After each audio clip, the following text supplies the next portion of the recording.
the introduction that the author has come up with.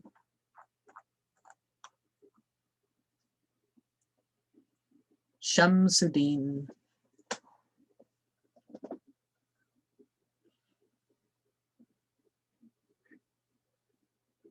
Muhammad, better known by his poetical surname of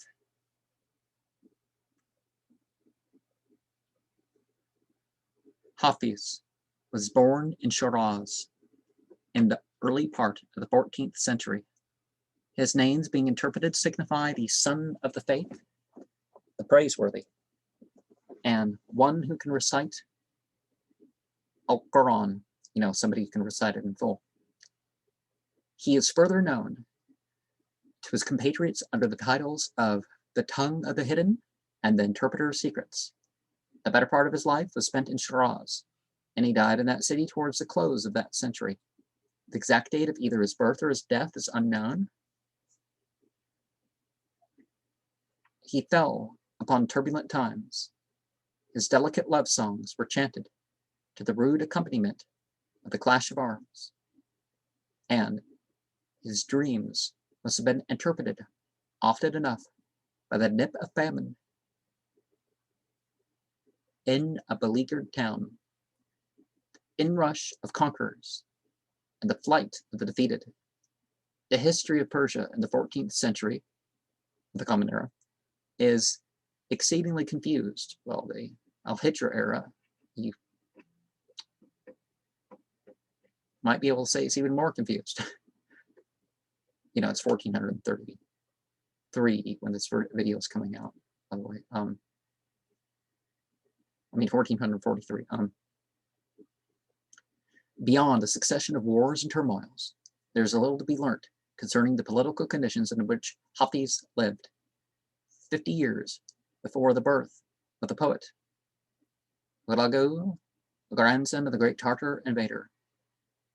Genghis Khan had conquered Baghdad, putting to death the last of the Abbasid Khalifa, and extinguishing the direct line of the race that had ruled over Persia since 750. For the next 200 years, there is indeed a branch of the family of Abbas living in Cairo, members of which were set up as Khalifa by the Mamluk sultans of Egypt, but they were destitute of any real authority, and their position was that of dependence in the Mamluk court.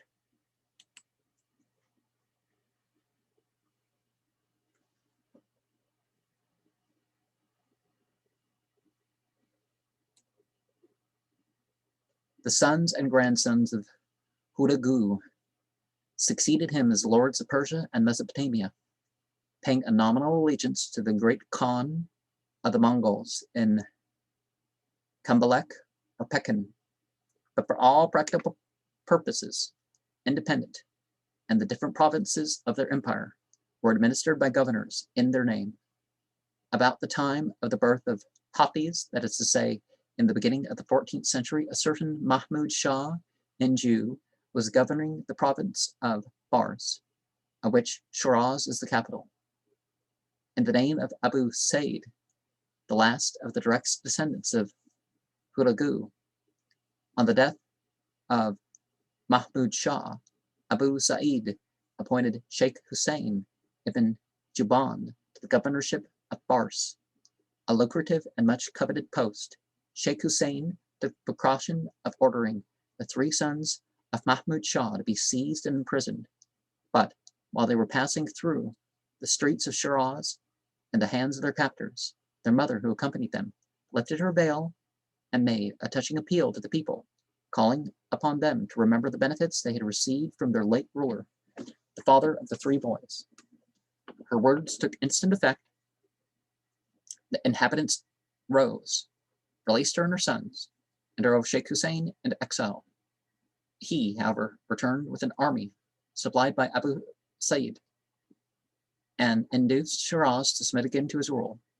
In 1335, a year or two after these events, Abu Sa'id died, and the power of the house of Hulagu crumbled away. There followed a long period of anarchy, which was brought to an end when Awais, another descendant of Hulagu, seized the throne. He and his son Ahmed reigned in Baghdad until Ahmed was driven out by the invading army of Timur. But during these years of anarchy, the authority of the Sultan of Baghdad had been considerably curtailed. On Abu Sa'id's death, Abu Ishaq, one of the three sons of Mahmud Shah, Jew, who had so narrowly escaped from the hands of Sheikh Hussein, took possession of Shiraz and Isfahan, finally ousting his old enemy, while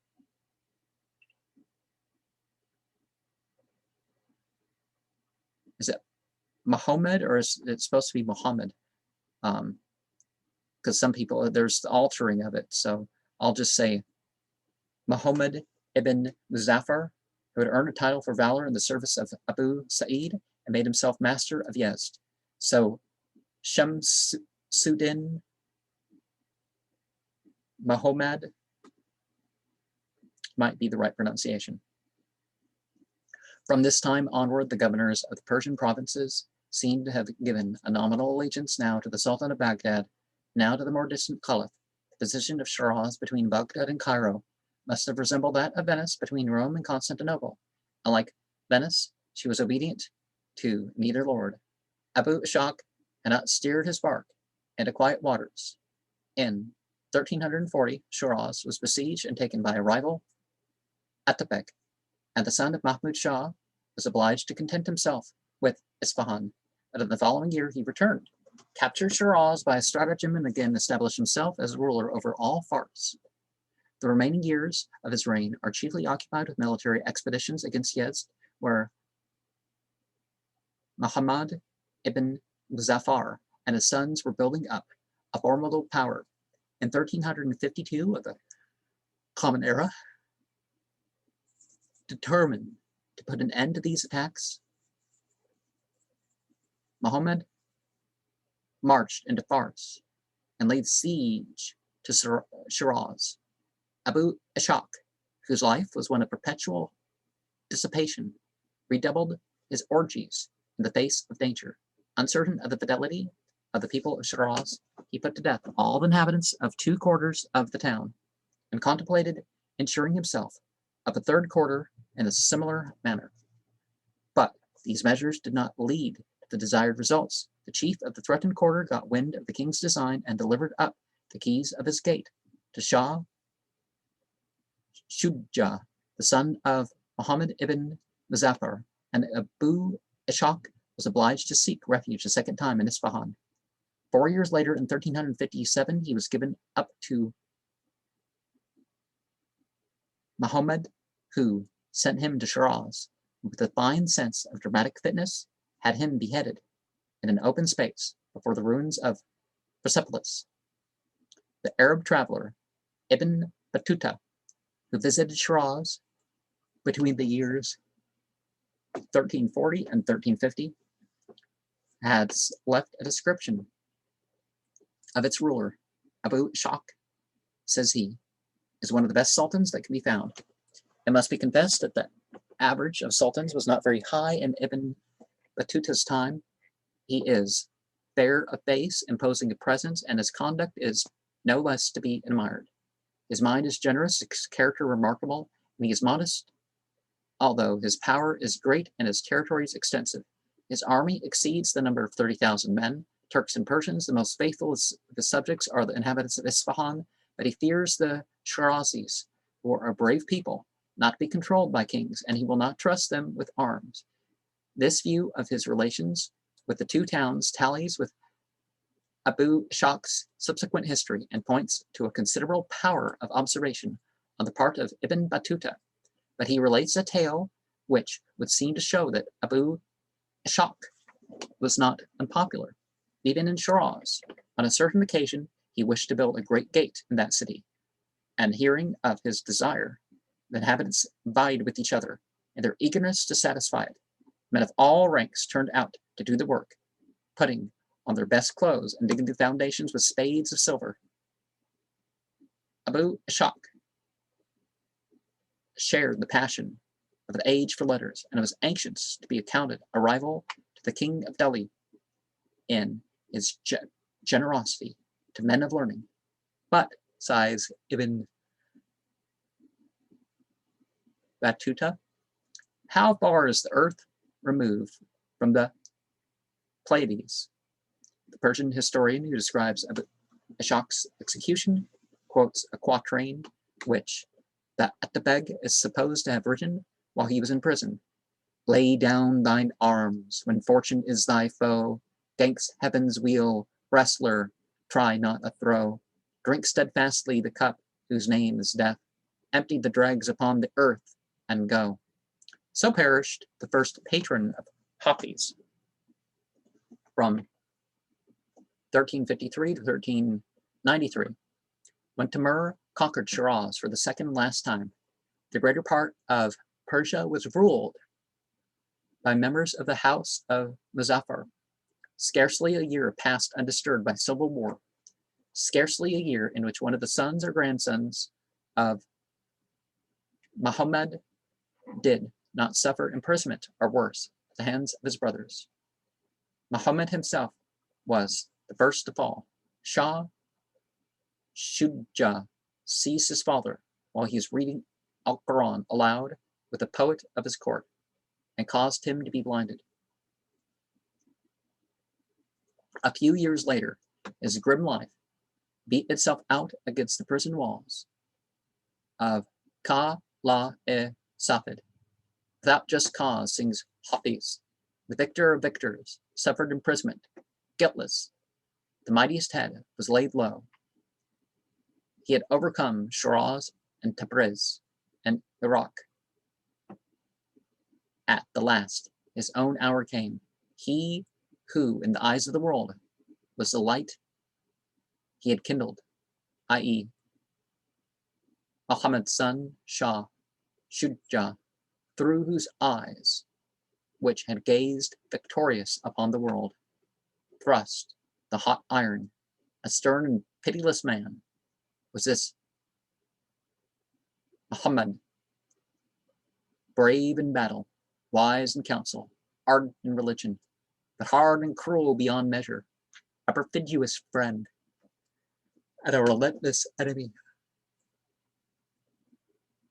The Persian historian Lutfallah relates that on several occasions he had seen criminals brought before Muhammad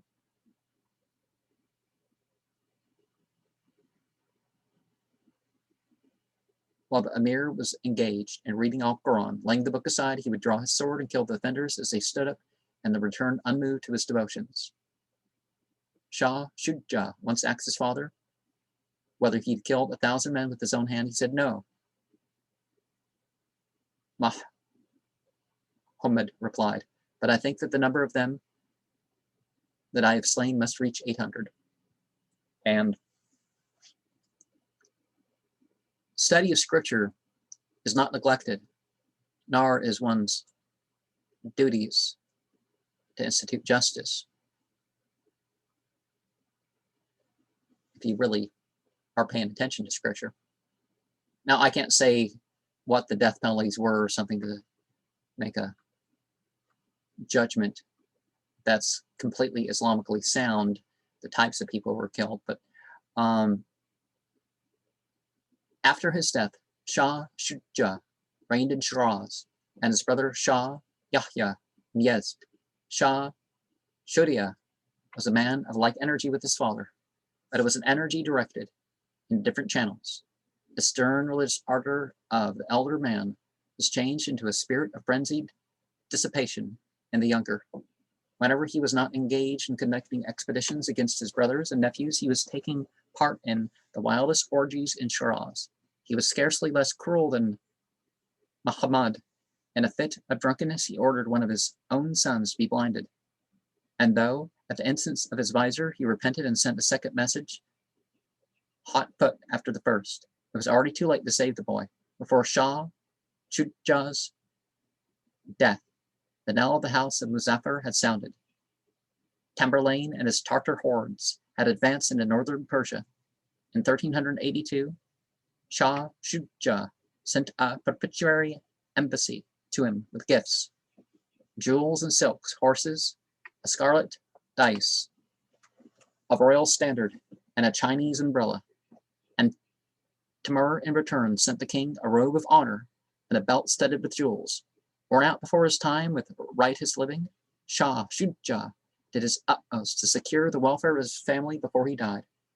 He sent letters both to Timur and to Sultan Ahmed of Baghdad, recommending to their protection his son Zain al-Abidin, his brothers, and his nephews.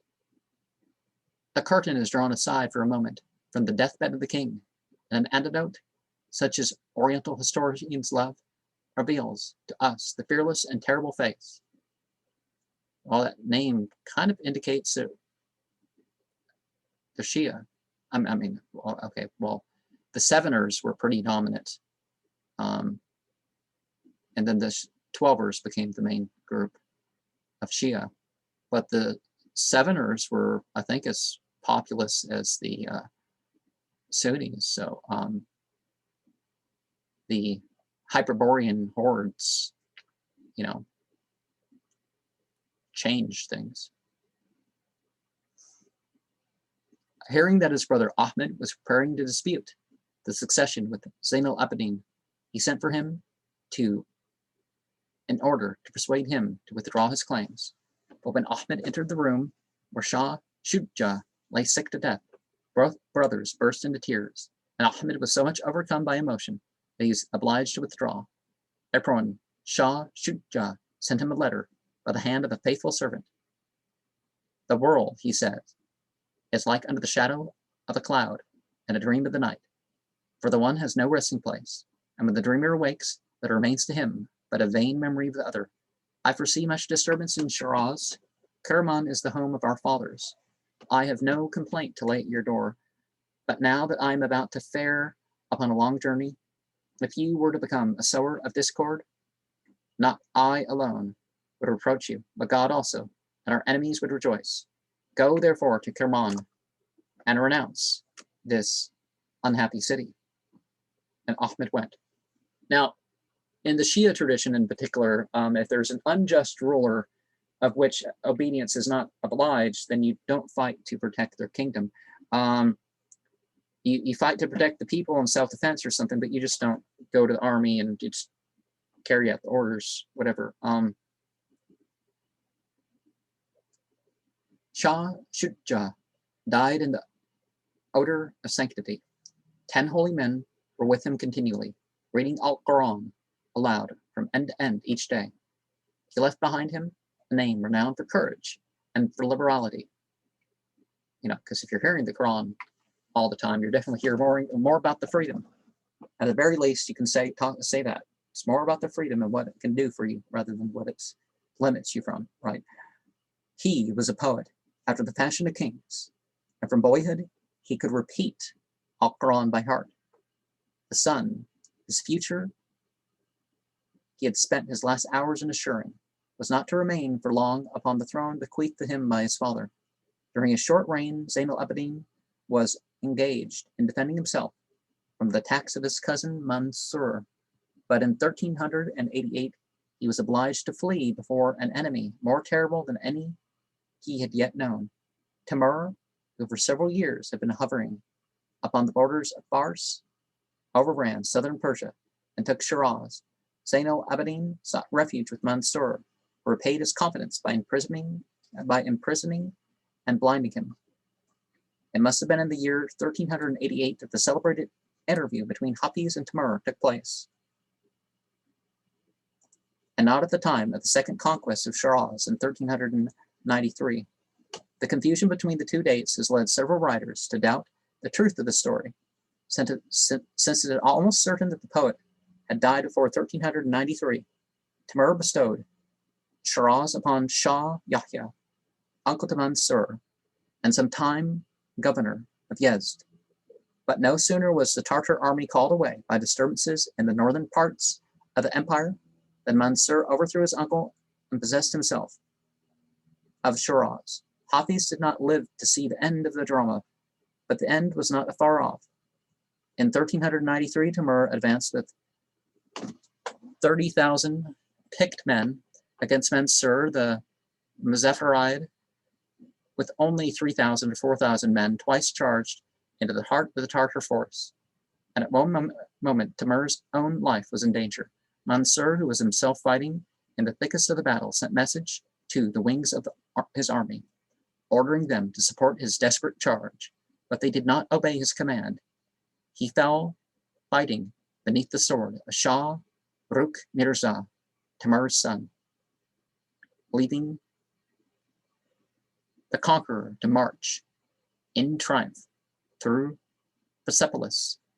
Courage was a quality in which the descendants of Muhammad ibn Muzaffar were not deficient. But among a race of soldiers, Mansur seems to have been distinguished for his reckless bearing. He too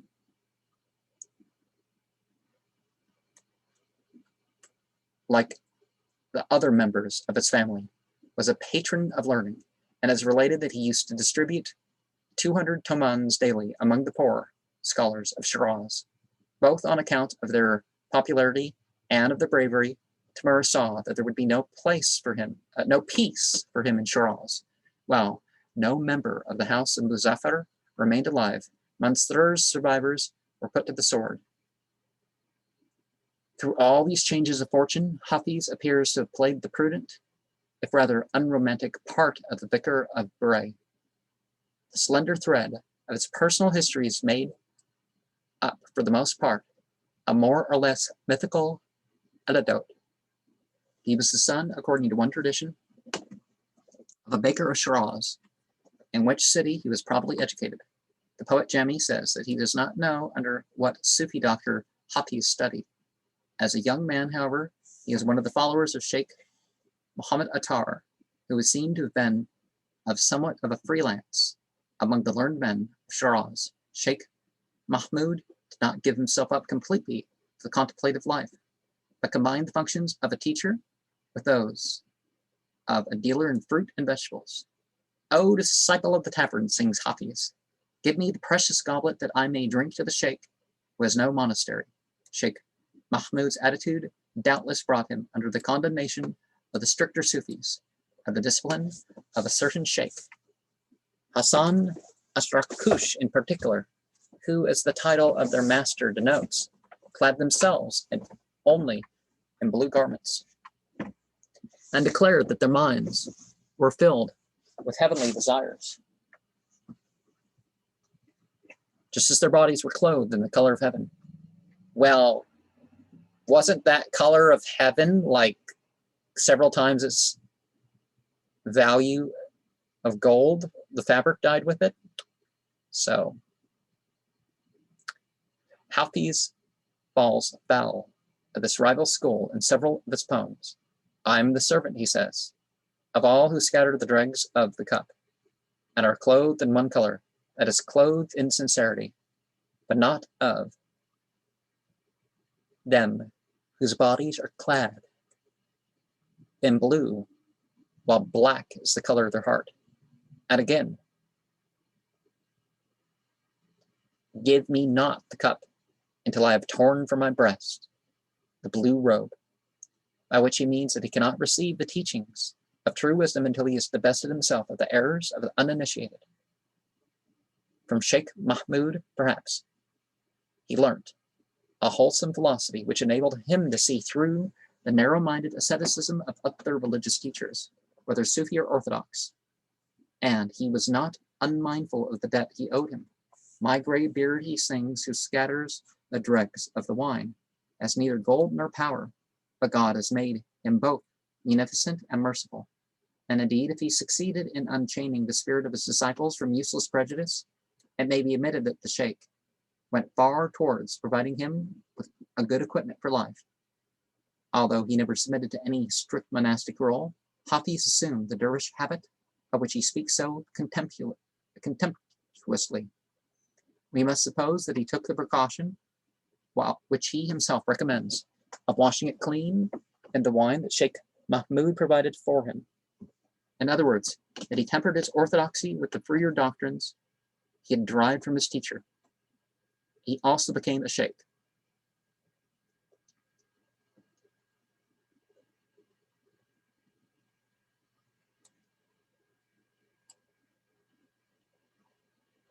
The Shia tradition, which would have dominated in that area, talks about how wine and that sort of stuff should be rinsed out as if it was impurity.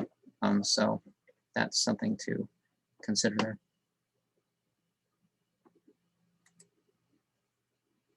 How he first revealed his inimitable gift of song is not known. There is a tradition that upon a certain day, one of his uncles was engaged in composing a poem upon Sufism, and being but a mediocre poetaster, could get no further than the first line. Hafiz took up the sheet in his uncle's absence and completed the verse. Uncle was not a little annoyed. He bade Hafiz finish the poem, and at the same time cursed him and his works. They shall bring insanity, he declared, upon all that read them. Men say that the curse still hangs over the divan. Therefore, let no one whose reason is not strongly seated venture to study the poet. Whatever were his beginnings, it was not long before the young man rose into high repute. Abu Ishaq was his first patron. By the favor of the victorious standards of the king, says Hafiz, I was uplifted like a banner among the makers of verse. There is a long poem addressed to Abu Ishaq, in which he is called the king, under whose feet the garden of his kingdom burst into flower. O great and holy, cries the poet, every man who is a servant of thine is uplifted so high that the stars of Gemini are but as his girdle. Hafiz must have been in Shiraz when Abu Ishaq was brought thither, a prisoner from Isfahan. He may even have witnessed his execution outside Persepolis. Fate overtook him, he sighs, all too speedily. Alas for the violence and oppression in this world of pitfalls. Alas for the grace and mercy that dwelt among us. Hast thou not heard, O Hafiz, the laugh of strutting partridge, little considered to be the clutching talons of falcon of death? How was that line from like some graphic that I keep seeing? Death from within and some falcon. What was that about? From the protection of Abu Ishaq, Hafiz passed. Is it Ishaq or is it Ishaq? I'm not seeing any diacritical marks, so Hafiz passed into that of Shah Shuja, but the relations between the two men seems to have been somewhat strained. Shah Shuja may have distrusted the loyalty of one to whom Abu Ishaq had been so good a patron. Moreover, he nursed a professional jealousy of Hafiz, being himself a writer of occasional verse. The historian Kandamir tells of an interview which cannot have increased the goodwill of either interlocutor towards the other. Shah Shuja reproached Hafiz with the discursiveness of his songs. In one and the same, he said, you write of wine, of Sufism, and of the object of your affections. Now, this is contrary to the practice of the eloquent. That which your majesty has deigned to speak, replied Hafiz, laying in his tongue in his cheek, though Kandamir does not mention the fact, is the essence of the truth. Yet the poems of Hafiz enjoy a wide celebrity, whereas those of some other writers have not passed beyond the gates of Shiraz. But an occasional bandying of sharp speeches, in which the king usually came off second best, did little harm to a friendship which was based upon a marked correspondence in tastes. Since the hour, declares Hafiz, that the wine cup received honor from Shah Shuja, fortune has put the goblet of joy into the hand of all wine drinkers, and in several poems he welcomes Shah Shuja's ascension to the throne and the consequent removal of an edict against the drinking of wine. The daughter of the great has repented of her retirement, and she went to the keeper of the peace, i.e. Shah Shuja, and received permission for her deeds. Forth came she from behind the curtain, that she might tell her lovers that she has turned about, partly out of gratitude, partly with an eye to future favors. Hafiz proclaimed the glory of Shah Shuja, just as he had proclaimed that of the hapless Abu Ishaq. And the king was not averse from such good wishes as those from the most famous poet of the age. May the ball of the heavens be forever in the crook of thy polo stick, and the whole world be a playing ground unto thee. The fame of thy goodness has conquered the four quarters of the earth. May it be for all time a guardian unto thee. One of Shah Shuja's visors, Haji Kawameddin Hassan, was also a good friend to Hafiz. In the poems, he is frequently alluded to as the second Asaf, the first Asaf having been King Solomon's visor, renowned for his wisdom, while Shah Shuja masquerades under the title of Solomon himself. On his return from a journey, probably to Yezd, Hafiz spent some months in the house of the visor, induced thereto by a cogent argument. In one of the poems, there is a dialogue between himself and a friend, which the friend says to him, "When after 2 years' absence thy destiny has brought thee home, why comest thou not out of thy master's house?" Hafiz replies that the road in which he walks is not of his choosing. An officer of my judge stands like a serpent in ambush upon the path, and whenever I would pass beyond my master's threshold, he serves me with a summons and hurries me back into my prison. He goes on to remark that under these painful circumstances he finds his master's house a sure refuge, and the servants of the visor useful allies against the officers of the law.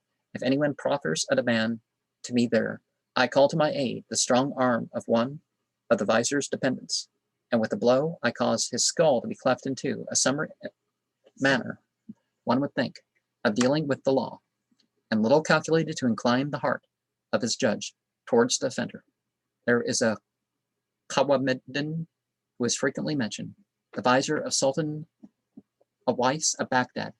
He founded in Shiraz a college for Hafiz, in which the poet gave lectures on the Quran and read out his own verses, and whether his fame drew a great number of pupils, we find Hafiz asking his benefactor for money to support this school in the following terms: "O discreet friend, my poem, in some retired spot to which even the wind is a stranger, come to the ear of the master, and between jest and earnest place the pointed saying, that his heart may consent unto it.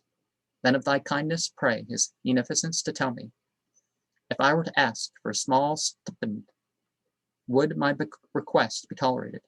One cannot but hope that so charming a beggar letter, couched in verse withal, was more than tolerated.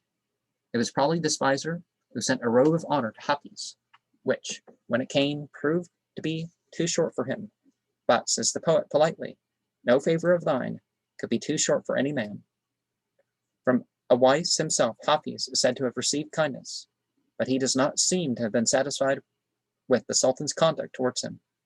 "From my heart," he says, "I am the slave of Sultan Awais," but he remembers not his servant, son of Awais, Sultan Ahmed of Baghdad, whose cruelty caused his subjects to call in the aid of Timur against him, was very anxious to induce Hafiz to visit his court.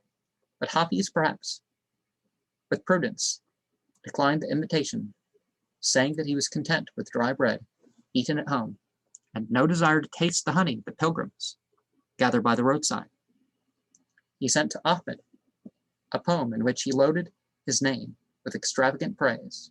"On Persian soil," he declared, "the bud of joy has never blown for me. How excellent is the Tigris of Baghdad and the perfumed wine. O wind of the dawn, bring unto me the dust from my friend's threshold, that Hafiz may wash bright with it the eyes of his heart. Once only did he comply with invitations of foreign kings, and his experience on that occasion was far from encouraging. He visited Shah Yahya, Shah Shujah's brother, at Yezd, but the reward which he received was not commensurate with his expectations. Long life to thee, and thy heart's desire, O cupbearer of Djem's court, he writes. And the context shows that the allusion is to Shah Yahya. Though, while I dwelt with thee, my cup was never filled with wine. Moreover, a devoted lover, Shiraz, Hafiz was overcome with homesickness when he was absent from his native town. Why, he says in a pathetic little poem written while he was in Yezd, why should I not return to mine own home? Why should I not lay my dust in the street of mine own beloved? My bosom cannot endure the sorrows of exile. Let me return to mine own city. Let me be master of my heart's desire. It was after this luckless visit to Shah Yahya that he is said to have remarked, it seems that fortune did not intend kings to be wise. He never again gathered the honey of the roads of pilgrimage. Once, indeed, in answer to the pressing invitation of Shah Mahmud Pahlavi, Sultan of Bengal, he set forth for India, but a series of accidents befell him. He lost heart and returned home again. The story is told in a note to poem 21. From the Sultan of Hormuz, he received many favors, though he refused to visit him and his pearl fisheries in the Persian Gulf. He compares this Sultan with Shah Yahya, much to the disadvantage of the latter, saying that the king, who had never seen him, had filled his mouth with pearls, whereas Shah Yahya, to whose court he had journeyed, had sent him empty away. Shah Shujah was not the only member of the household of Muzaffar who protected Hafiz. The warrior prince, Mansur, was his staunch friend. He appears to have been absent from Shiraz at the time of Mansur's accession. Perhaps he had accompanied Emir's retreating army.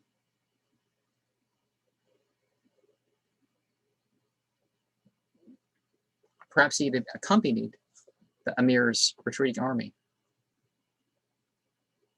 The wind has brought me word, he cries, that the day of sorrow is overpast. I will return to Shiraz through the favor of my friend. On the banners of the conqueror, Mansur, Hafiz is borne up in heaven, fleeing for refuge. His destiny has set him upon the steps of a throne. Mansur held the poet in high esteem. There is a tradition that when he appointed one of his sons governor over a province, the young man asked his father to give him his visor, Jalaluddin as a counselor, and Hafiz as a teacher. What, replied Mansur, wouldst thou be king even in thy father's lifetime, that thou demandest of him the two wisest men in his realm? Hafiz by this time had grown old. Youth had been very pleasant. Not without a sigh, the gray-haired man relinquished it. Ah, why hast my black hair turned white, he laments, and tries to warm his old blood with the wine of former days. Yesterday at dawn I came upon 1 or 2 glasses of wine as sweet as the lip of the cupbearer. They seemed to my palate, and then my brain afire. I desired to return to my mistress, youth, but between us a divorce had been pronounced. And again last night Hafiz strayed into the tavern, and it seemed to him that youth, his mistress, had come back, and that love and madness had returned to his old head.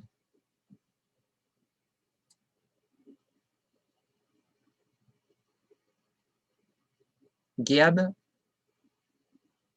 mein Jagen mir Zurut. Other poets, besides Hafiz, have sung to the same tune. Whether or no he lived to witness the overthrow of the race that had sheltered him, he foresaw the troubles that were coming upon it, and upon his beloved Shiraz. There's a short poem full of foreboding which is said to have been written after the entry of Timur. What tumult I see beneath the wound's orbit! Every quarter of the earth is full of evil and wickedness. There is strife among our daughters, and among our mothers contention. And the father is evilly disposed towards his son. Only the foolish are drinking sherbet of rose water and sugar. The wise are nourished upon their own heart's blood. The Arabian horse is wounded beneath the saddle, and the donkey wears a collar of gold about his neck. Master, take the counsel of Hafiz.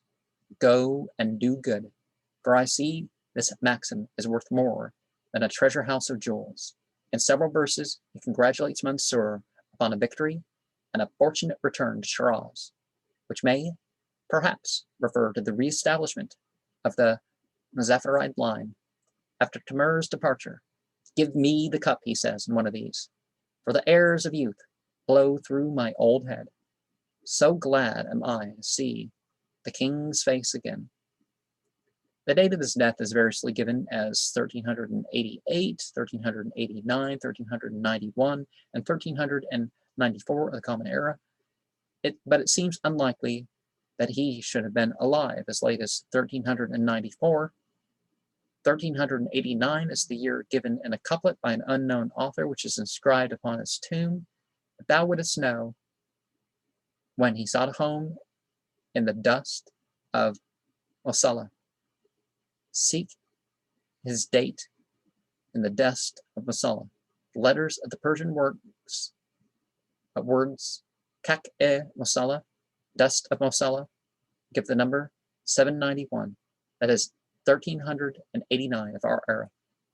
Yeah, well, the Common Era. He lies in the garden of Mosalla, outside Shiraz, a garden, the praises of which he was never tired of singing, and on the banks of the Ruknabad, where he had so often rested under the shade of the cypress trees. When some 60 years after the poet's death, Sultan Babur conquered Shiraz, he erected a monument over the tomb of Hafiz, an oblong block of stone on which are carved 2 songs from the Divan. Marks the grave. At the head of it is inscribed a sentence in Arabic: God is the enduring, and all else passes away. The garden contains the tombs of many devout Persians who have desired to rest in the sacred earth, which holds the bones of the poet and his prophecy that his grave should become a place of pilgrimage for all the drunkards of the world, has been to a great extent fulfilled. A very ancient cypress, said to be of Hafiz's own planting, stood for many hundreds of years at the head of his grave, and it cast its shadow over the dust of his desire. It is not often that a teacher and the favorite of princes enjoys unmixed popularity, especially when his criticisms of such as disagree with him are as harsh and as often repeated as are those of Hafiz. Nor does he seem to have been an exception to the general rule. Moreover, his own conduct gave his enemies sufficient grounds for complaint. His biographers, as biographers will, take a rosy view of his life. Daulat Shah, for instance, states that he turned always to the company of dervishes and of wise men, and sometimes he attained also to the society of princes, a friend of persons of eminent virtue and of perfection, and of noble youths. But such accounts as these are not entirely borne out by other traditions, and his poems do not seem to the unbiased reader to be the works of a man of ascetic temperament. With all due deference to Daulat Shah, I would submit that Abu Ishaq, Shah Shuja, and Shah Mansur were none of them persons of eminent virtue. Indeed, it is difficult to imagine that a friend and panegyrist of theirs could have renounced all the joys of life. His enemies went so far as to accuse him of heresy and even of atheism, and so strong was popular feeling against him that, on his death, it was debated whether his body might be given the rites of burial. If a person is legally Muslim, that's obliged. They get the same burial as everyone else.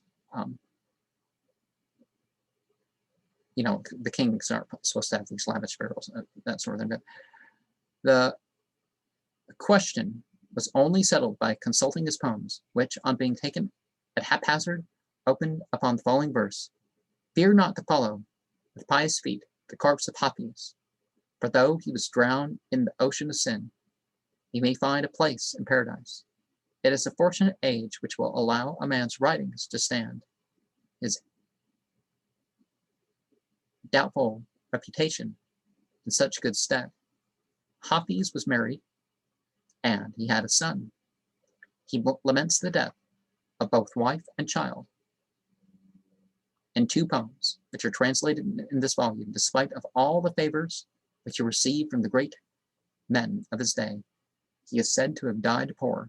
During his lifetime, he was too busy teaching and composing philosophical treatises," says his great Turkish editor, Sudi, together, his songs. He used to recite them in his school, expressing a wish that these pearls might be strung together for the adornment of his contemporaries. This was done after his death by his pupil, Sayyid Kazim al-Anmar. The Divan of Hafiz is one of the most popular books in the Persian language. From India to Constantinople, his songs are sung and repeated by all who speak the Persian tongue, and the number of his European translators shows that his uncle's curse has a special and peculiar influence in Western countries. Like the Anaid, the Divan of Hafiz is consulted as a guide to future action. There are several stories of famous men who have had recourse to these sortes. Hafizina. It is related that Nader Shah took counsel from Hafiz's book when he was meditating an expedition against Taris, and opened it with the following verse: "Iraq and Fars, thou hast conquered thy songs, O Hafiz. Now it is the turn of Baghdad and the appointed hour of Tabriz." Nader Shah took this as an encouragement to fresh conquest and went on his way rejoicing. Just because Islam doesn't allow the taking of omens as such, we're supposed to turn to guidance of a moral character or something. Doesn't mean that people called Muslim or rulers over the Muslim don't end up doing these things. So let's not confuse the ruler, the priest, or the congregation from the actual faith. It is not only as a maker of exquisite verse, but also as a philosopher that Hafiz has gained so wide an esteem in the East. No European who reads his divan but will be taken captive by the delicious music of his songs, the delicate rhythms. Well, in Farsi, totally agree with that. There's not as many as Rumi, but you can tell. You don't have to speak the language, you can tell. The beat of the refrain and the charming imagery, some of them are instinct with the very spirit of youth and love and joy. Some have a nobler humanity and cry out across the ages with a voice pitifully like our own. And yet few of us will turn to Hafiz for wisdom and comfort, or choose him as a guide. It is the interminable, the hopeless mysticism, the playing with words that say one thing and mean something totally different, the vagueness of philosophy that dares not speak out, which repels the European just as much as it attracts the Oriental mind. Give us a working theory, we demand. Build us imaginary mansions where our souls, fugitives from the actual, may dream themselves away. That, it seems to me, is what the Persian asks of his teacher. Hafiz belonged to the great sect from which so many of the famous among the Persian writers have sprung, like Sa'di and Jami and Jalaluddin Rumi. and a score of others. He was a Sufi. The history of Sufism has yet to be written. The sources from which it arose are uncertain, and that it should have found a home in Islam, the least mystical of all religions. I don't know where he gets that idea. Probably the most broad-reaching in its view of the spiritual, but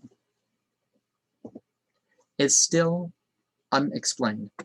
Some suppose that Sufism was imported from India after the time of Muhammad.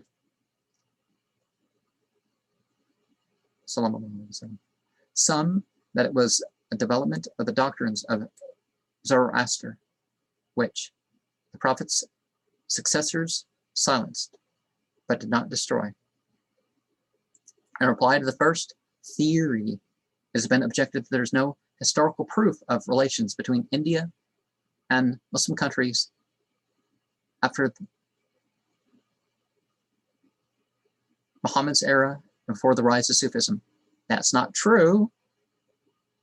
Before even Ali was killed, it was kind of people. It had spread to the Siberians. It spread to India, by which the doctrines of the Indian mystics could have been propagated. Well, Islam has a lot of these teachings that people don't, pick up the books of narrations.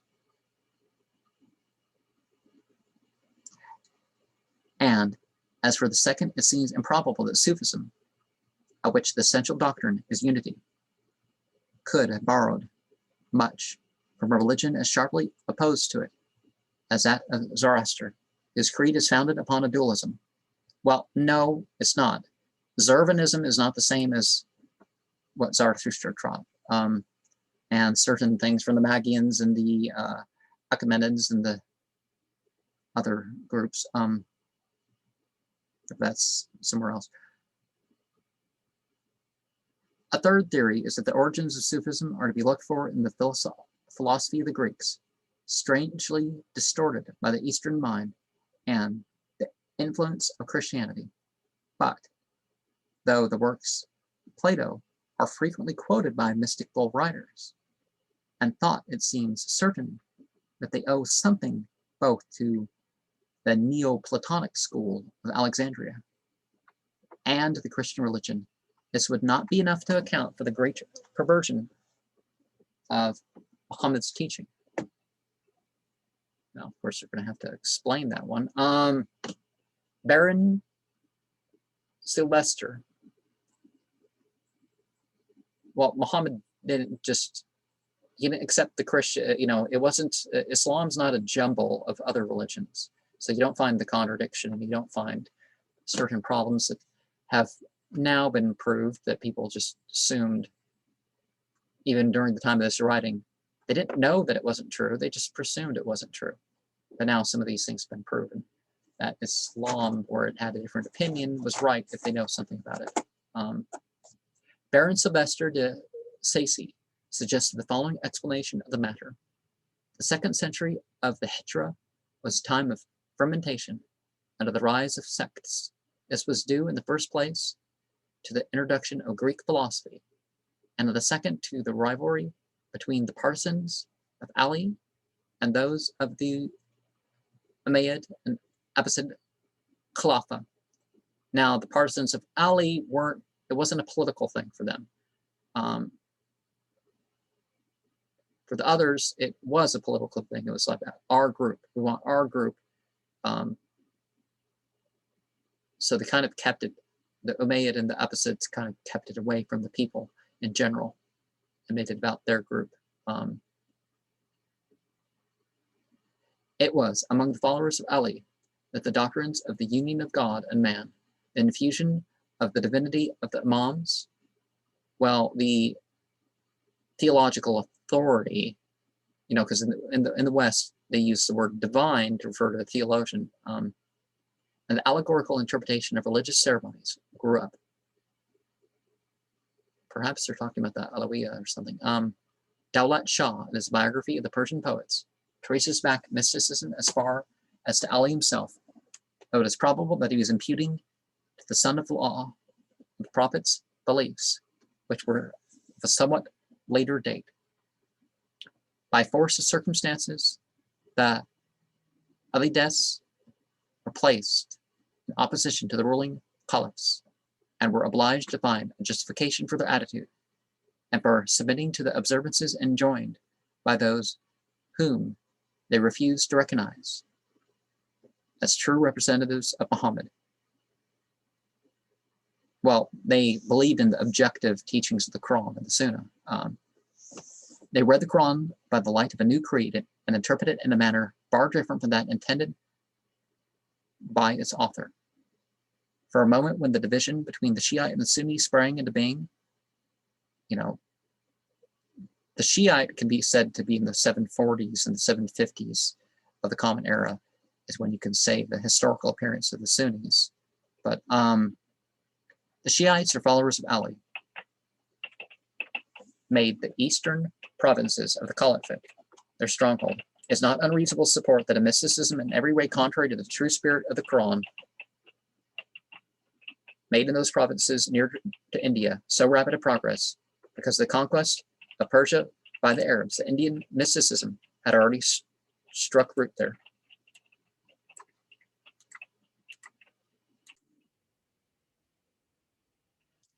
That is to say, that there had grown up side by side with Zoroastrianism,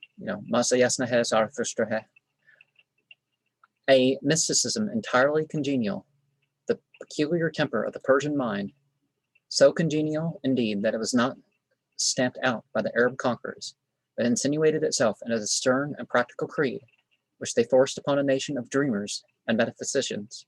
The author of the Davastan, a book written in the 17th century, containing the description of 12 different faiths, relates that there existed in Persia a sect belonging to Yakana Bina, of those whose eyes are fixed upon one alone. They say that the world has no external or tangible existence.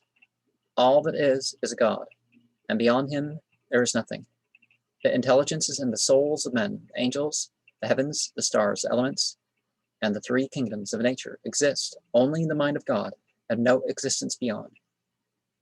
If this Indian doctrine of Maya or illusion, adds Desasi, have been transferred to Persia, there is every reason to believe that mysticism grounded on the doctrine that all things are an emanation from God, and that unto him they shall return, may be traced to the same source. Well, that's basic Quranic doctrine, that all things are, you could say, emanations from God, and that to him they shall be returned. But there's certainly, creation is its own separate existence. We're not panentheist here. Some Sufis are. Not all Sufis are, so you can't quote one Sufi and say that, they differ from Islam in this respect, so all Sufis must. No, it's not that.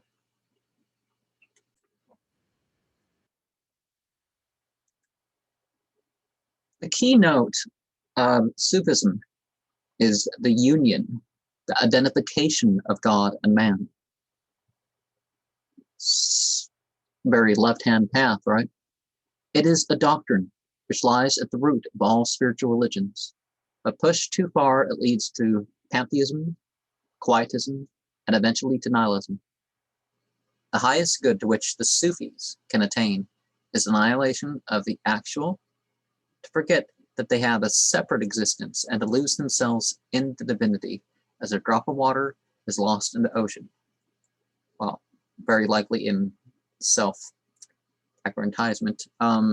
In order to obtain its end, they recommend ascetic living and solitude, but they do not carry asceticism to the absurd extremes enjoined by the Indian mystics, nor they approve of artificial aids for subduing of the consciousness, such as opium or hashish, or the wild physical exertions of the dancing dervishes.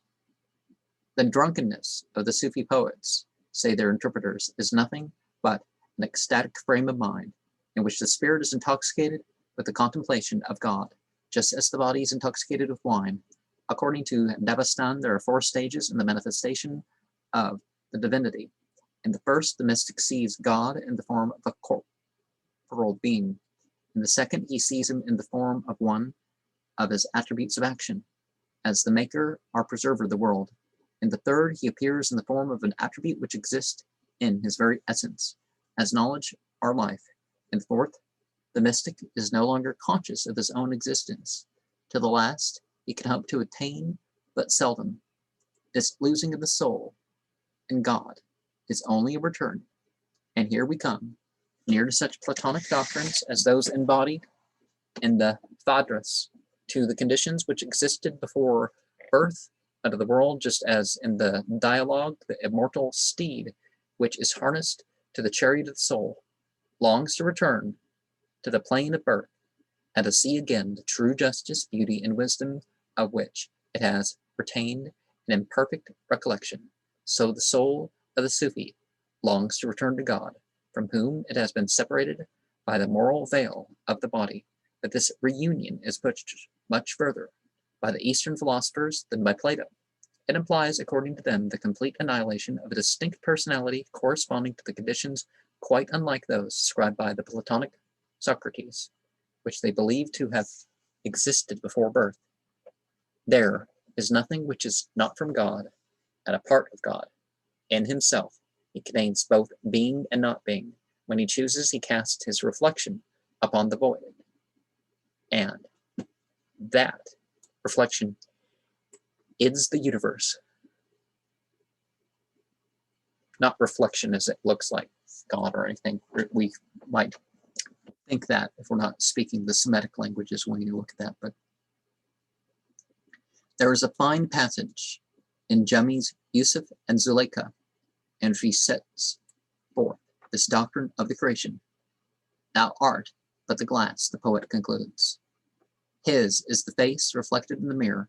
Nay, if thou lookest steadfastly, thou shalt see that he is the mirror also. In a parable, Jami illustrates the universal presence of God and the blind searching of man for that by which he is surrounded on every side. There was a frog which sat upon the shores of the ocean, and ceaselessly, day and night, he sang its praise. As far as mine eyes can see, he said, I behold nothing but thy boundless surface.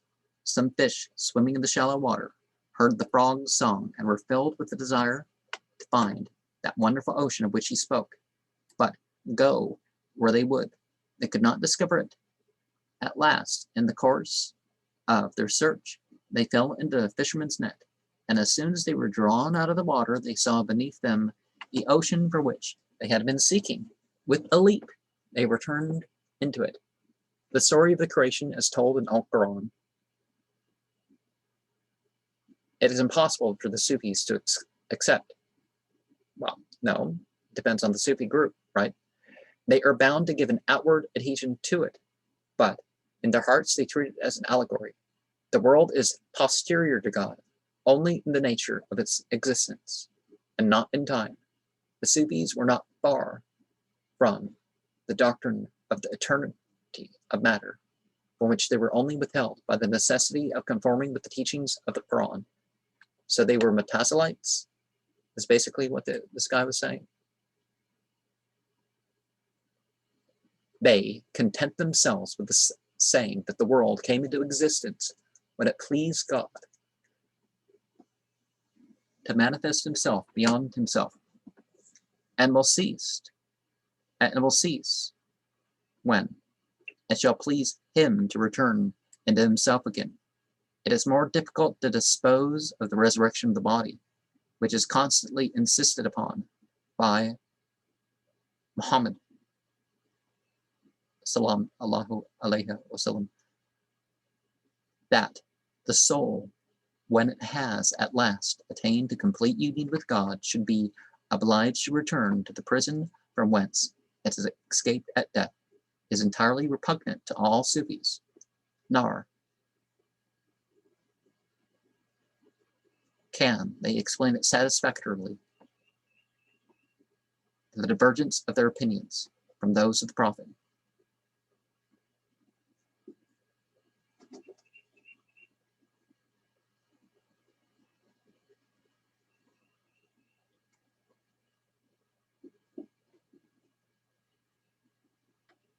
But the resurrection is not to the prison of the body. The body's no longer a prison at that point. Well, unless you're wicked, then whatever. Well, whether the soul's being punished in a body or it's being punished as a soul, whatever, I don't see what difference that makes. It has been well said that all religious teachers who have honestly tried to construct a working formula have found that one of their greatest difficulties lay in reconciling the all-powerfulness of God with man's consciousness of his will being free. For on the one hand, it is impossible to conceive a God worth the name who shall be less than omnipotent and omniscient. And on the other hand, it's essential to lay upon man some responsibility for his actions. Muhammad, the peace of God be upon him, more especially, as Count Gabignan points out in his excellent little book, found himself confronted with this difficulty since his primary object was to exalt the divine personality and to lift it out of the pantheism into which it had fallen among the pre-Quranic Arabs. But if he did not succeed in indicating a satisfactory way out of the dilemma, it is at least unjust to accuse him of having failed to recognize it. He insists that man is responsible for his own salvation. Whosoever chooseth the life to come, their desire shall be acceptable unto God. There is a tradition that when some of his disciples were disputing over predestination, he said to them, "Why do you not imitate Omar?" For when one came to him and asked him, "What is predestination?" he answered, "It is a deep sea." And the second time he replied, "It is a dark road." And a third time, "It is a secret which I will not declare, since God has seen fit to conceal it." The Sufis were obliged to abandon free will. It was impossible to attach any responsibility to the reflection in the mirror. But here, again, they did not venture to give expression to their real opinions, and their statements are therefore both confused and contradictory. A man may say, remarks the author of the Dabastan, that his actions are his own, and with equal truth that they are God's. In the Gulshan Iraz, a poem written in 1317, and therefore contemporary with Hafiz, it is distinctly laid down that God will take men's actions into account. After that moment, the day of judgment, he will question them concerning good and evil. But such expressions as these are in direct opposition to the rest of Sufi teaching. There is neither good nor evil, since both alike flow from God, from whom all flows. I don't know where these single definitions of Sufism as like some, well, are they just trying to summarize Sufism? Is it fully in Islam? Is it fully out of Islam? Or what, with some attachment to the Prophet? How's it pan out? Some go as far to prefer Pharaoh to Moses, Nimrod to Abraham, because they say that though Pharaoh and Nimrod were in apparent revolt against the divinity, in reality they know their own nothingness, and accepted the part of the divine wisdom and imposed upon them. There is neither reward nor punishment. Paradise is the beauty, hell the glory of God. And when it is said that those in hell are wretched, it is meant that the dwellers in heaven will be wretched in their place. And finally, there's no distinction between God and man. The soul is but an emanation from God, and a man is therefore justified as saying, along with the fanatic, Hlaj, I am God. Though Hlaj paid with his life for venturing to give voice to his opinion, and he's only repeating aloud what all Sufis believe to be true. It is permitted to a tree to say, I am God, writes the author of the Gulshani Raz. The allusion is to the burning bush that spoke to Moses. Well, no. A creation can quote God. God can speak through a creation, but it's not the creation speaking itself.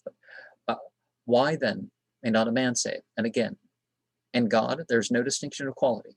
It is divine majesty, I, thou, and we shall not be bound. I, thou, we, and he bear the same meaning. For in unity there is no division. Every man who has annihilated the body and is entirely separated from himself hears within his heart a voice that crieth, I am God. The conception of the union and the interdependence of all things divine and human is far older than Sufi thought.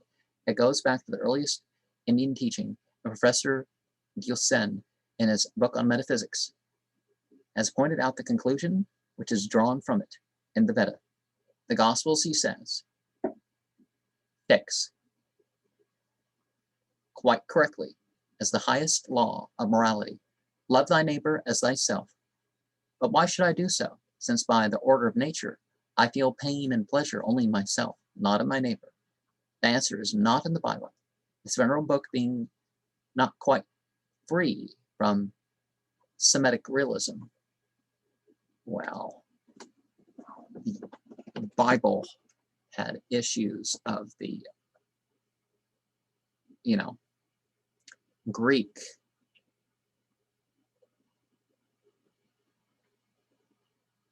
idealism, you could say. But it is in the Veda. You shall love your neighbor as yourselves because you are your neighbor. A mere illusion makes you believe that your neighbor is something different from yourselves. Well, what you do to the external world is done through yourself, so that way it's true. Are the words of the Bhagavad Gita, he who knows himself in everything, and everything in himself, will not injure himself by himself. This is the sum and tenor of all morality, and this is the standpoint of a man knowing himself, a Brahmin. The Bhagavad Gita, what number, and I'm not familiar with this text, although I don't remember all the names of even any of the 108 lists or that sort of stuff, so, are the 16 Purana, I think? Yeah. The Sufis were forced to pay an exaggerated deference to the Prophet and to Ali in order to keep on good terms with the Orthodox. But since they believed God to be the source of all creeds, they could not reasonably place one above the other. Nay more, since they taught that any man who practiced a particular religion failed to free himself from duality and to preach perfect union with God, they must have held Islam in like contempt with all other faiths. When thou and I remain not, when man is completely united with God, what matters the Kaaba and the synagogue and the monastery?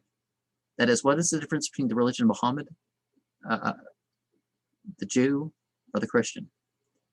One night, says Faridun Attar, in a beautiful allegory, Angel Gabriel was seated on the branch of a tree in the Garden of Paradise and heard God pronounce a word of assent. At this moment, thought the angel, some man is invoking God. I know not who he is, but this I know, that he must be a notable servant of the Lord, one whose servant soul is dead to evil and whose spirit lives. And Gabriel desired to know who this man could be, but in the 7 zones he found him not. He traversed the land and the sea and found him not in mountain or in plain.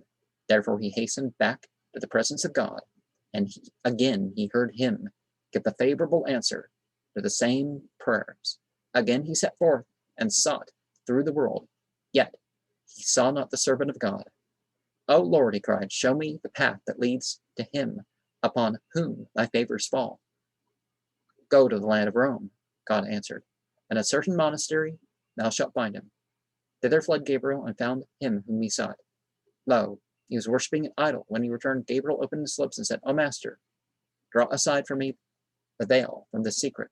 Why fulfillest thou the prayers of one who invokes an idol in a monastery? And God replied, his spirit is darkened, and he knows not that he has missed the way. But since he errs from ignorance, I pardon his fault. My mercy is extended to him, and I allow him to enter into the highest place. Well, that makes a point, but basically the idea is that aside from misassociation, God can forgive from whatever, but the misassociation, a person needs to repent from it. In the language of religious mysticism, God is not only the creator and ruler of the world, he is also the essentially beautiful and the true beloved, love of which the divine being is at once the source and the object, plays a large part of Sufi writings, a part which is difficult and sometimes unwise to distinguish from an exaggerated expression of the human affections. Jami describes pure being before it had been manifested in creation, singing of love unto itself in a wordless melody, and in the same strain Hafiz sings of the imperial beauty, which is forever playing the game of love with itself, like the echo of a Greek voice, whilst Jami's doctrine of human love, avert not thy face from an earthly beloved, since even this may serve to raise thee to the love of the true. It is almost possible to read in the Persian poem the words of the wise Diotima to Socrates. He who has been instructed thus far in the things of love, and has learnt to see the beautiful in true order and succession, when he comes towards the end, will suddenly perceive a nature wonderful beauty, not growing or decaying, waxing or waning. He who, under the influence of true love rising upward from these things, begins to see that beauty is not far from the end. The Sufis had no difficulty in finding in Al-Quran texts to support their teaching. When Muhammad exclaims, "There are times when neither cherubim nor prophet are equal unto me," the Sufis declare that he alludes to moments of ecstatic union with God. I am not familiar with the saying like that. He, for example, I mean, we're getting into the right-hand path here, so it's not just left-hand path, it's right-hand path too, but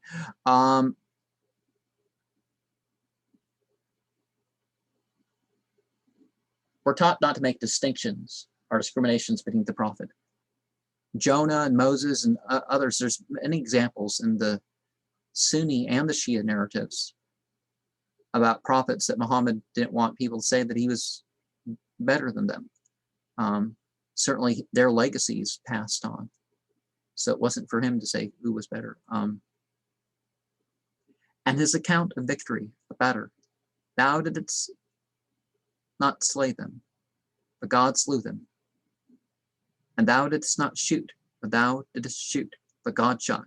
They take as proof of the prophet's belief in the essential oneness of God and man. Well, rather than just mere identity, you unite in your actions. And in the right-hand path, your actions are in submission. Of course, Islam is neither, is middle path or no path, that sort of way of thinking, but it is path. The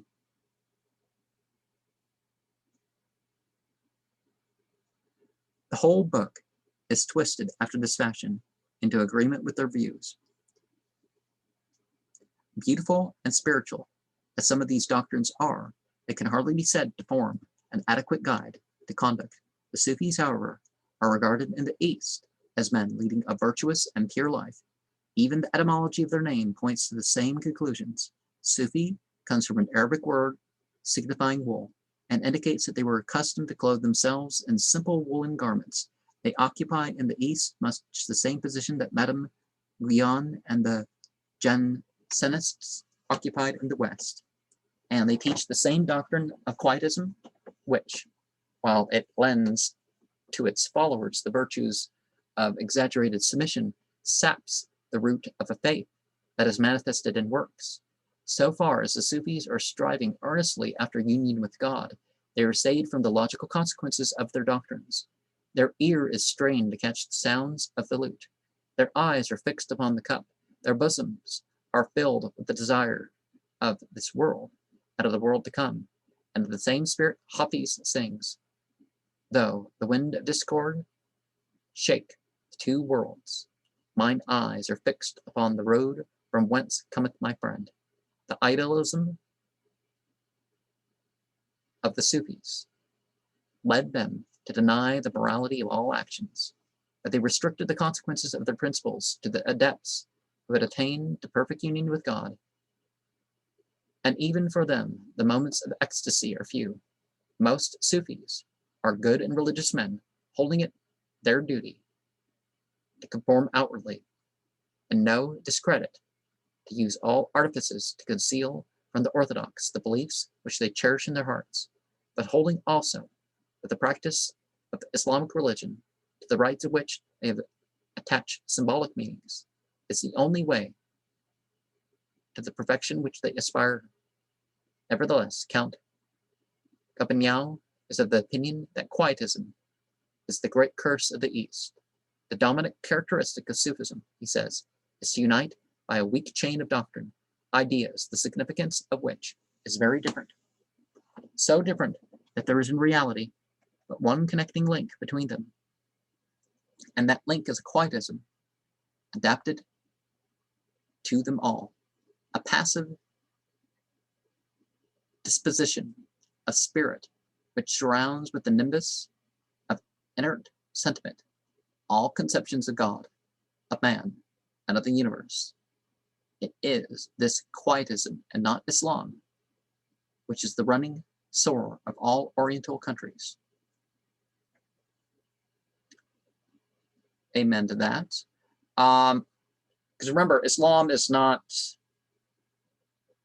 reckless abandon, it's not abstinence.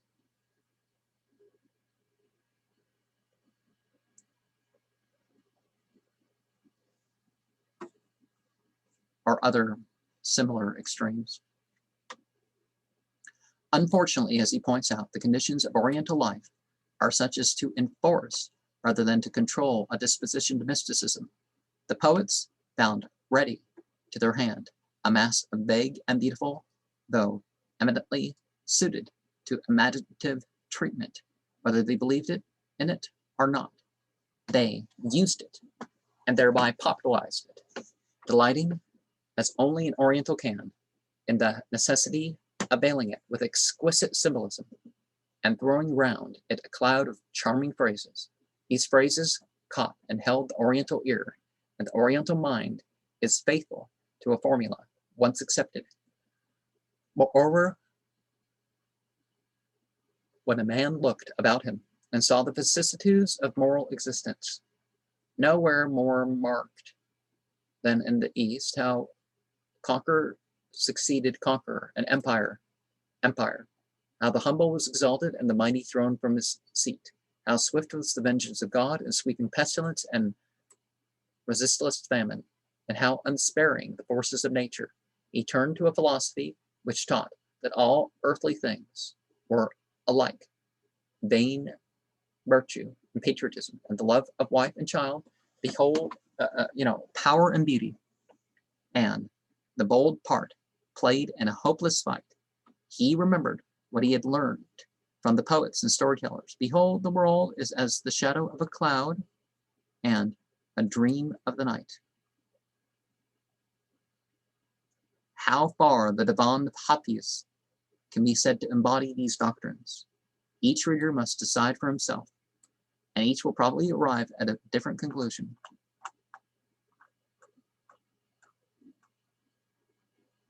Between the judgment of Jami, that Hafiz was undoubtedly an eminent Sufi, and that of von Hammer, who, playing upon his names, declared that the Son of the Faith gave but an uncertain light, and the interpreter of secrets interpreted only the language of pleasure. Between these two, there is a wide field for differences of opinion. For my part, I cannot agree entirely with either Jami or with von Hammer.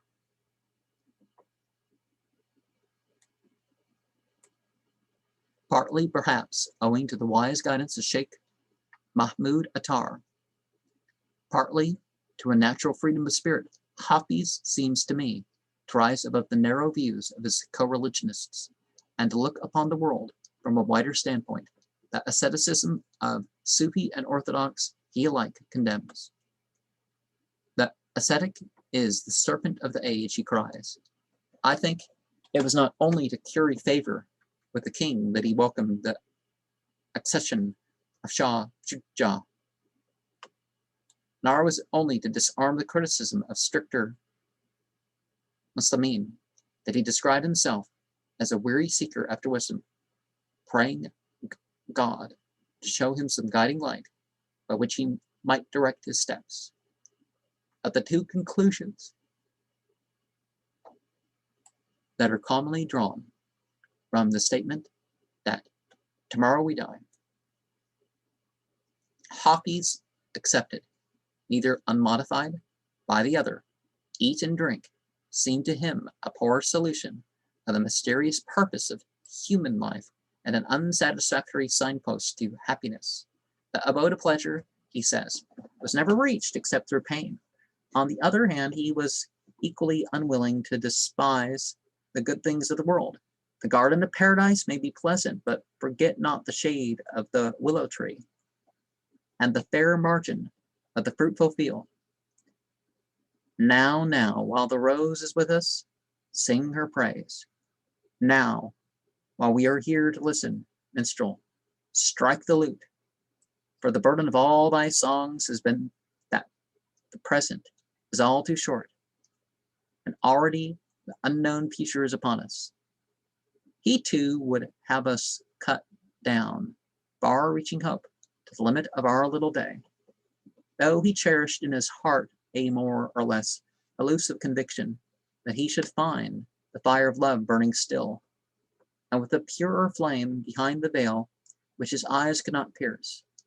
But, that as it may, one who sings the cool rush of the wind of dawn, the scarlet cup of the tulip uplifted in solitary places, the fleeting shadows of the clouds, and the praises of the gardens and fountains and fruitful fields, was not likely to forget that even if the world is no more than an intangible reflection of its creator, the reflection of eternal beauty is in itself worthy to be admired. I wish I could believe that such innocent delights as these and a wholehearted desire for truth had been enough for our poet, but I have a shrewd suspicion that the cupbearer brought him a wine other than that of divine knowledge, and that his mistress is considerably more than an allegorical figure. However willing we may be to submit to the wise men of the East when they tell us that the revelry of the poems is always a spiritual exaltation, it must be admitted that the words of the poet carry a different conviction to Western ears. There is undoubtedly a note of sincerity in his praise of love and wine and boon companionship, and I am inclined to think that Hafiz was one of those who, like Omar Khayyam, were wont to throw the garment of repentance annually into the fire of spring. It must be remembered that the morality of his day was not that of our own, nor was over 100 years ago that of our own. And the manners of the East resemble but vaguely those of the West. Honestly, they're mostly the same, and though, as a religious teacher, Hafiz would have been better advised if he had less frequently loosened the rein of his desires, I doubt whether his songs would have rung for us with the same passionate force. After all, the poems of St. Francis of Assisi are not much read nowadays. Nevertheless, the reader misses a sense of restraint, both in the matter and in the manner of the Divan. To many Persians, Hafiz occupies the place that is filled by Shakespeare.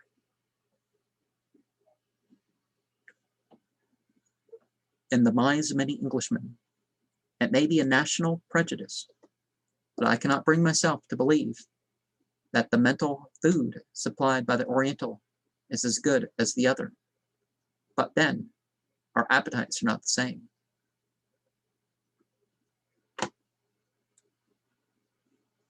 The tendency in dealing with the mystic poet is to read into him so-called deeper meanings, even when simple meaning is clear enough and sufficient in itself. Like you see with the Quran, it doesn't have contradictions, it works as itself and very literal, but you know, there's other layers of meaning. And one wants more use and all that. Hafiz is one of those who has suffered from this process. It has removed him in great measure from the touch of human sympathies, which are, when all is said and done, a poet's true kingdom, of a different age, of a different race, and of a different civilization from ours. There are yet snatches in his songs of that melody of human life, which is everywhere the same. When he cries, "My beloved is gone, and I have not even bidden him farewell," his words are as poignant now as they were 5 centuries ago, and they could gain nothing from a mystical interpretation. As simple and as touching as his lament for his son, alas, he found it easy to depart, but unto me he left the harder pilgrimage. And as for his wife, then said my heart, I will rest me in this city which is illumined by her presence. Already her feet were bent upon a longer journey, but my poor heart knew it not. Not Shakespeare himself has found a more passionate image for love than, open my grave when I am dead, and thou shalt see a cloud of smoke rising out from it.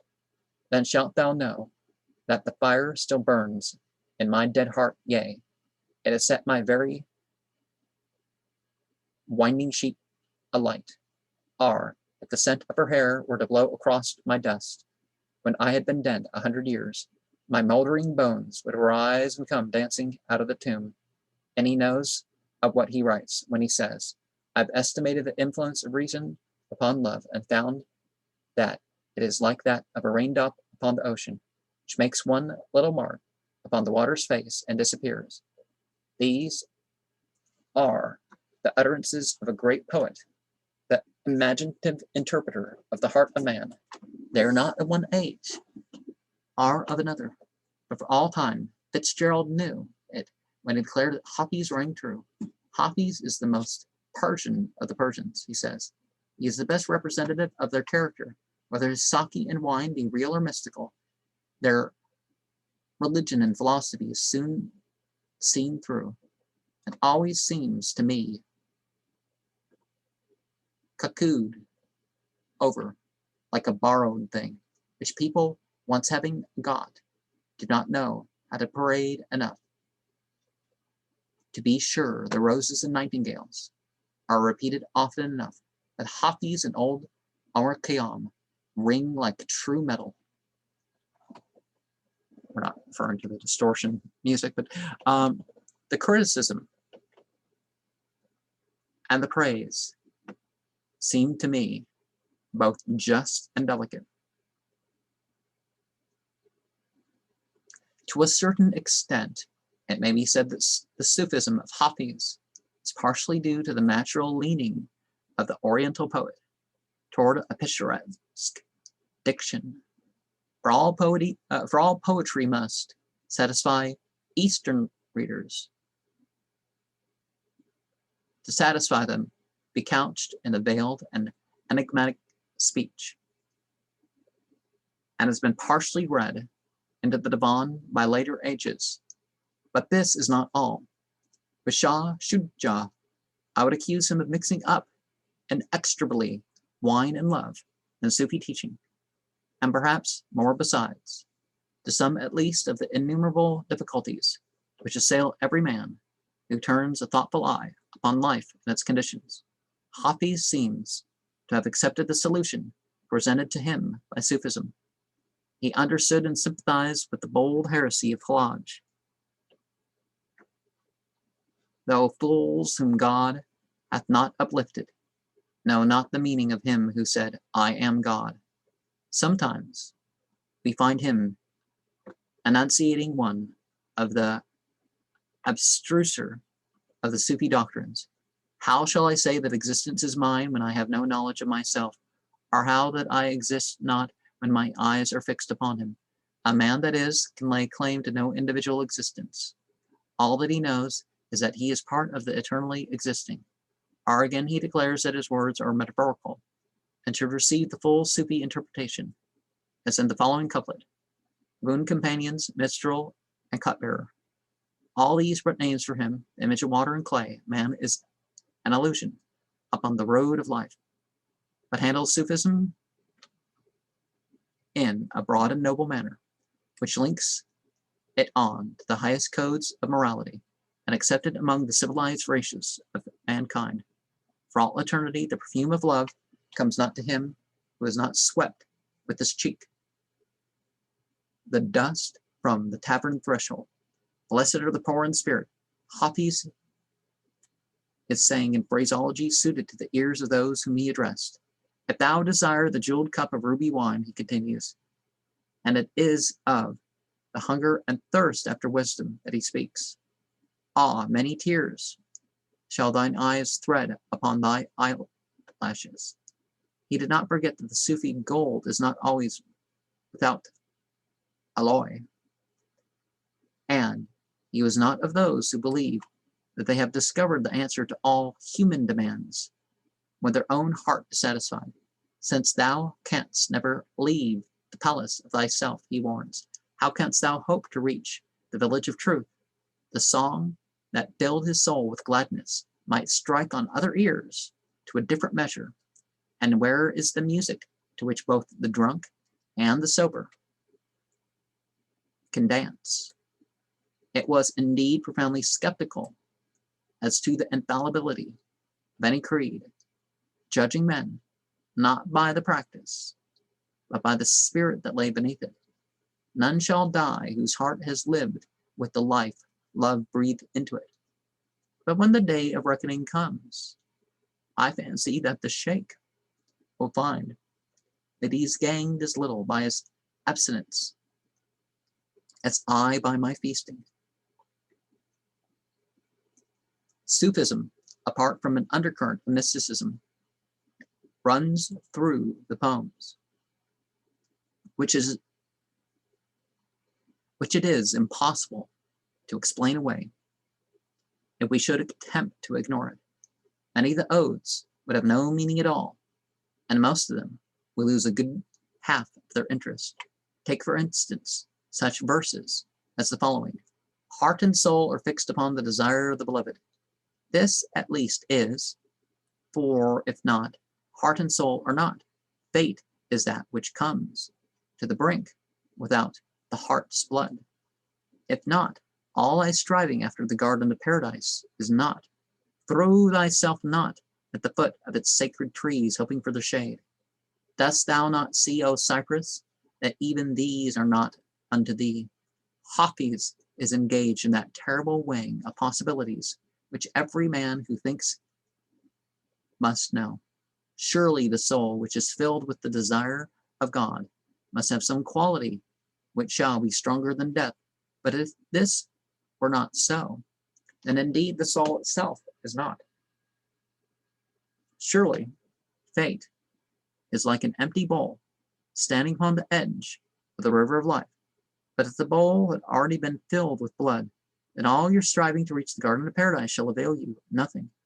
For do you not see, you who dare to acknowledge the truth, that you cannot battle against an appointed destiny, and however grateful may be the shade of the holy trees, they could afford you no protection. Nor can I believe that it is an earthly love of whom he speaks, when he says, since the beloved has veiled his face, how comes it that his lovers are reciting his beauties? They can only tell what they imagine to be there. We are all engaged in telling each other only what we imagine to be there. It is a curious coincidence, if it be nothing more, that at the time when mystical poetry was taking a recognized place in the literature of Persia and of India. It was also springing into existence in the West. The songs of the troubadours were avowedly intended to convey a meaning deeper than that which lay upon the surface. The romance of the rose comes nearer than any other Western allegory to a full-fledged mysticism worthy of an Oriental poet. St. Francis addresses his Redeemer in terms not very different from those used by Hafiz to express his longing after divine wisdom. And Beatrice, perhaps of the Vita Nuova, certainly of the Divine Comedy of Dante, is no less intangible than the allegorical mistress, when she is allegorical, of the Persian. Hafiz and Dante, it is interesting to note, were almost contemporaries. At the time when Dante was climbing Cangran's weary stair, Hafiz was opening his eyes upon a yet more tumultuous world. Both were driven by the confusion around them to look for some solid platform on which to build a theory of existence. But Dante found in that strenuous personal faith, which is forever impossible to minds of the temper that of Hafiz. However, the mysticism of Dante stands with its feet planted firmly upon the earth. Well, Catholic doctrine, not necessarily the same thing as man and his deeds might be fleeting, but they laid so strong a hold upon the poet's imagination that he wielded them into a stepping stone to that which shall not pass away. His own life was spent in ceaseless political activity. For all his visionary journeys through heaven and hell, Dante lived as keenly as any of his contemporaries. The fire still burns in the dead heart. The fierce and tender spirit, roused by turns to merciless condemnation and exquisite pity, still glows with the flame removed from mortal conditions, which the chill of death cannot extinguish as long as men shall read and understand. Through him his age lives. The people whom he had met, those of whom he had only heard the smallest incidents of his time, the sum of all that it knew and of all that it believed, are struck out forever. Hard and sharp in its vivid lines, and the fortunes of Florence, of one little town in a little corner of the world, looms to us under the poet's influence as big and as tragic as they seemed to the most ardent of citizens. Hafiz, on the contrary, modern instances have no value. Contemporary history is too small an episode to occupy his thoughts. During his lifetime, the city that he loved, perhaps as dearly as Dante loved Florence, was besieged and taken 5 or 6 times. It changed hands even more often. It was drenched with blood by one conqueror, filled with revelry by the second, and subjected to the hard rule of asceticism by a third. One after another, Hafiz saw kings and princes rise into power and vanish, like snow upon the desert's dusty face. Pitiful tragedies, great rejoicings, the fall of kingdoms, and the clash of battle. All these he must have seen and heard. But what echo of them is there in his poems? Almost none. An occasional allusion, which learned commentators refers to some political event, an exaggerated effusion in praise first of one king, then of another, the celebration of such and such a victory, and of the prowess of such and such a royal general. Just what any self-respecting court poet would feel it incumbent upon himself to write, and no more. But some of us will feel that the apparent indifference of Hafiz lends to his philosophy a quality which that of Dante does not possess. The Italian is bound down in the limits of his own realism. His theory of the universe is essentially of his own age, and what to him was so acutely real is to many of us merely a beautiful or a terrible image. The picture that Hafiz drew represents a wider landscape, though the immediate foreground may not be so distinct. It is as if his mental eye, endowed with the wonderful acuteness of his vision, had penetrated into those provinces of thought of which we of a latter age were destined to inhabit. We can forgive him for leaving to us so indistinct a representation of his own time and of the life of the individual in it, when we find him formulating ideas as profound as the warning that there is no musician to whose music both the drunk and the sober can dance. Vernon has put into a few luminous sentences his view of the mystical poets of Indian Persia. On sait que dans ses pays, he says, est développé une vaste littérature où l'amour divin et l'amour terrestre se crescent d'une façon souvent difficile en démêler les origines de ce singulier genre de poésie est une question que n'est pas encore éclaircie dans beaucoup de cas. Les sens mystiques prêtent à certaines poésies érotiques persences et hindous n'ont pas plus de réalité que les allégories du cantique des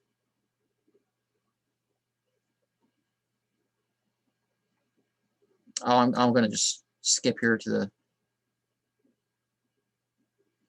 cantique des cantiques. Okay, maybe not, but I'm not really saying that quite right, so I'm gonna skip that. Those who have written poems lament the Bolsens, are careful to insist upon the mighty secrets that by their words convey, the things which wise men, who are sometimes called drunkards and sometimes seers, this is one of them, wish to express by the words wine cup and cupbearer, musician, Magian, and Christian girdle, are so many profound mysteries which sometimes they translate by an enigma, and sometimes they reveal. The symbols used by each writer are more or less the same. There is an accepted Sufi code with which the initiated are acquainted. The nightingale and none beside knows the full worth of the rose, sings Hafiz.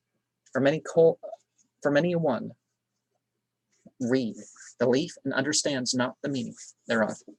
But though we may not all be nightingales, we have some guides to interpretation of the leaf.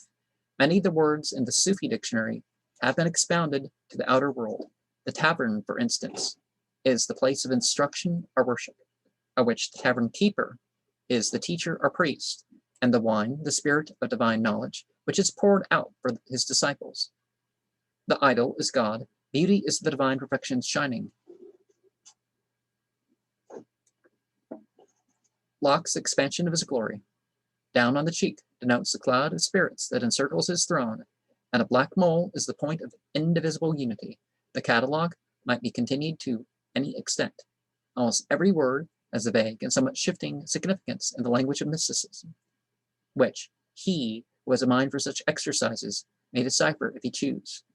Hafiz is rather the forerunner than the founder of this school of poets.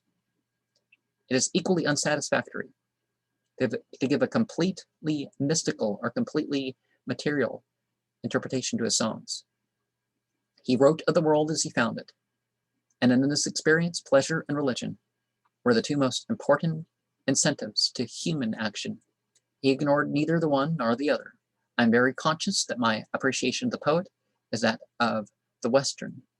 Exactly on what grounds is he appreciated in the East, it is difficult to determine, and what his compatriots make of his teaching, it is perhaps impossible to understand. From our point of view, then, the sum of this philosophy seems to be that though there is little of which we can be certain, that little must always be the object of all men's desire. Each of us will set out upon the search for it, along a different road, and if none will find his road easy to follow, each may, if he be wise, discover compensations for his toil by the wayside. And for the rest, who knows the secret of the veil?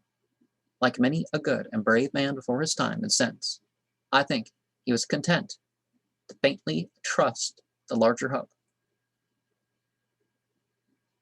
And Jalaluddin Rumi points the same moral in a following exquisite epilogue. And, you know, the drop in the ocean bit. There came one and knocked at the door of the beloved, and a voice answered and said, "Who is there?" The lover replied, "It is I." "Go hence," returned the voice. "There is no room within for thee and me." Then came the lover a second time and knocked. Again the voice demanded, "Who is there?" He answered, "It is thou." "Enter," said the voice, "for I am within." Dr. Johnson said to the question on the will, "Sir," he said to Boswell, "we know the will is free. There's an end on't."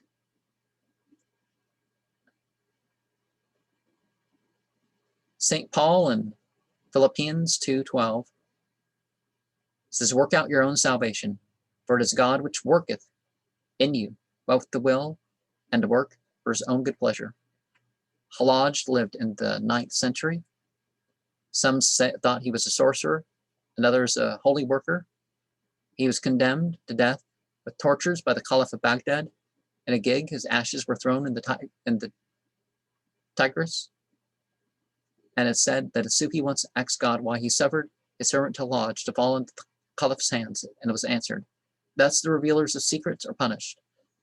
And one of the things about that is that Islam itself doesn't have, they don't go after people for disbelief or blasphemy or apostasy, but some of the rulers over the Muslims have done sort of stuff. But almost every single thing like that is, it's not about religion, it's about political things. Gulshan of Rose, Yusuf Zleika, Brown's Year Among the Persians, Sayyid Ahmed of Isfahan are things to look into, but there was an Afghan singer who wrote an Ars Poetica in the mountains south of Peshawar, about the middle of the 17th century. The arrow needs an archer, and poetry a magician. He must hold ever in the hand of his mind the weighing scales a meter, rejecting the verse which is too short and that which is too long. His mistress, truth, shall mount her black steed, the veil of allegory drawn across her brow. Let her shoot from beneath her eyelashes 100 glances, challenging and victorious.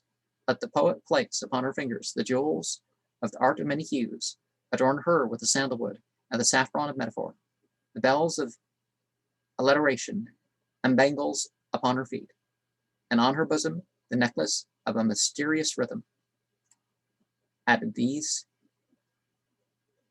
the hidden meaning, like eyes half seen through their lashes, that her whole body may be a perfect mystery.